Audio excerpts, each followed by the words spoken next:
নির্বাচন commissioner brigadier general অবসরপ্রাপ্ত আবুল ফজল মোহাম্মদ সানাউল্লাহ বলেছেন, কোন দলের কার্যক্রম স্থগিত থাকলে তাদের প্রতীকও স্থগিত থাকবে।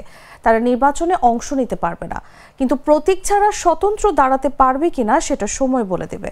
অর্থাৎ আওয়ামী লীগের স্থগিতাদেশ প্রত্যাহার না হলে আসন্ন ত্রয়োদশ জাতীয় সংসদ নির্বাচনে ইসির নিবন্ধিত এই দলটি দলীয় প্রতীক নিয়ে অংশ নিতে পারবে না। আওয়ামী লীগের নাম না নিলেও স্থগিত থাকার দলের বিষয়ে ইসির অবস্থান স্পষ্ট করলেন ইসি সানাউল্লাহ।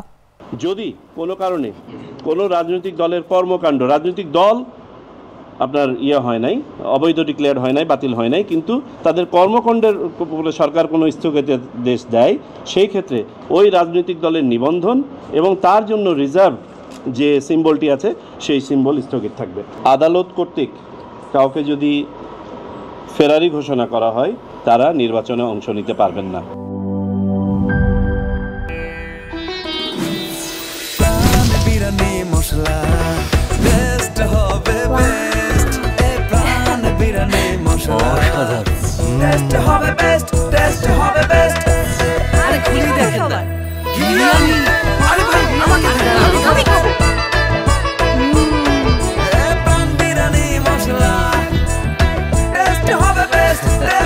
প্রাণ বিরিয়ানি মশলা, টেস্ট হবে বেস্ট। প্রাণ, জীবনের স্বাদ।